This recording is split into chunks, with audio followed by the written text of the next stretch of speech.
In today's video, I will recap the most important news to me that came from State of the Game today. If you want to watch the full show, you can find the link in the pinned comment below. So they started off the State of the Game saying that PTS will end tomorrow on Thursday, since they got all the data and info they wanted. So there will be no phase 3. And I guess this is what most people are interested in, is that title update 3 will come someday next week. And the raid will come close after, to give people time to adjust to new patch changes and so on before the raids open up. It is included in the patch though, just looked like Tidal Basin Stronghold was. They will give us an exact raid release date next week though. There also been a lot of talk about raising the gear score to 515, but after receiving feedback from the community and thinking more about it, they realized it was too early to do so. Which I completely agree with. We don't need a gear score increase yet, but I mean later in the future, I think we all welcome it, since it is a loot shooter after all. They also made some changes to the gear drop, and they are a bit more generous overall. So more loot for the people. Dark Zone contaminated loot will always be 500 gear score, and same with the heroic loot. They also reduced the chance to get gear with lower gear score than your current gear score. Dark Zone loot changes for bosses, landmarks and random mobs. Contaminated bag increased to a max of 10 with all perks. They removed rogue cooldown in the normalized Dark Zone. They also added a post mission summary that will show DPS, accuracy, damage and so on, that you will see after the mission, which I personally think it's super nice for PvE and something a lot of people been asking for since Division 1, so nice to see that coming into the game. They also said there's a lot of skill changes, but they didn't really specify it, so we have to wait for the patch notes for those. But one big change is the Chemlawn Shield, that it won't stack anymore, but that's something that they said before, right? But I thought it was worth noting out. But I think actually that's the right way, but honestly I think that should never have made it to the final release, because now I know it's gonna piss off a lot of people since we're so used to it. But I think overall, when people get used to the new way it works, I think it's just all in all a really good change for the game. Normalization for PvP will normalize up to the max gear score, so you don't actually need two different builds if you play like Occupy Dark Zone and the Conflict.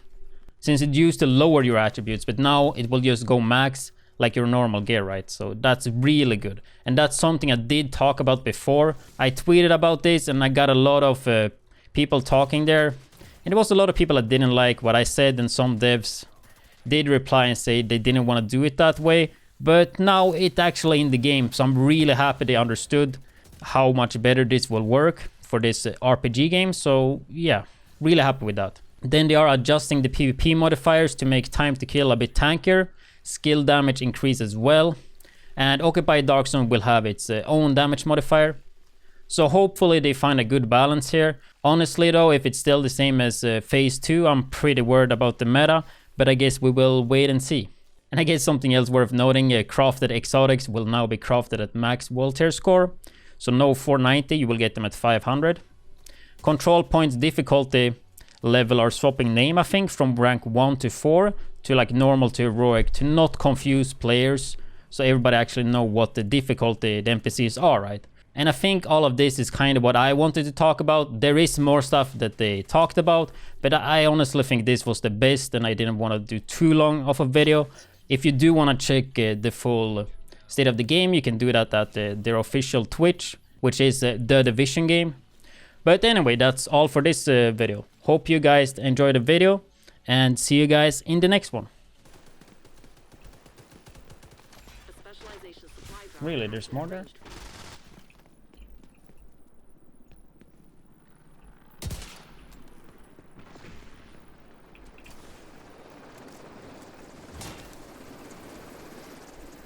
Did they go up? No.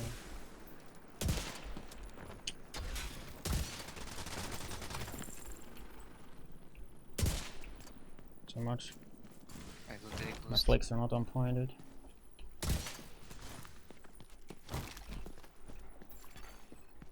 Like, situation like that are not hard, but I put myself too rare. Like, most of the time it's just way worse. situation. Like at that range, it seems like it's not the hit scan. Like, I don't know. But I guess it is. You only see the muzzle flare. What is it called? Thank you, widdz. Top 7. Nice.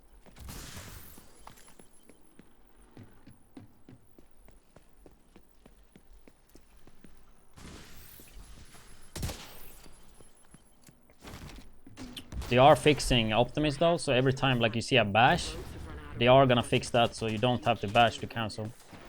Because it's working as intended. Like they want Optimist to work like that. My character is moving by itself.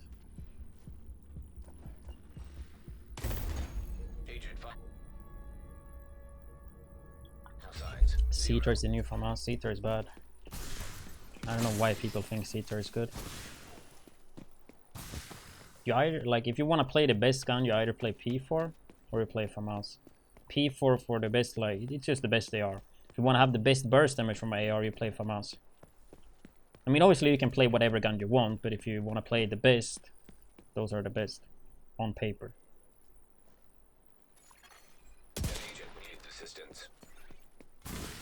Like, I don't know why Seater is so hype. That was not a hit.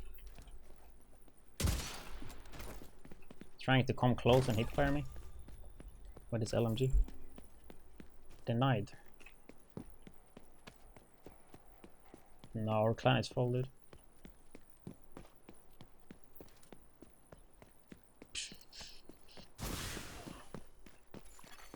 Boost about to activate.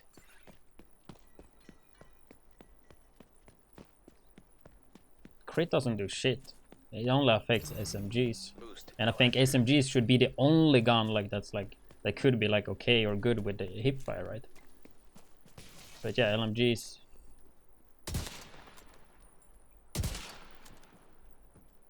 It's not gonna peek. That would be really dumb of him. Oh, okay. I should have hit that though. Out skill. Ellery's done with the prime, dude. Appreciate that. Upping that timer, huh? Thank you, dude. Agent vital signs 0.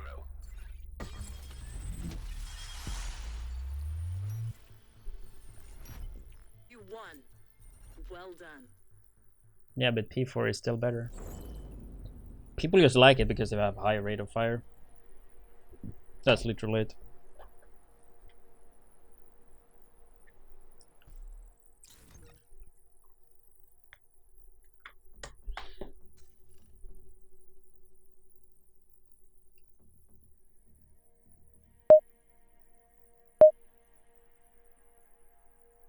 How did I get so little score? Like this guy had 2 kills and he got more score than me. Damn, that guy was level 100, holy shit.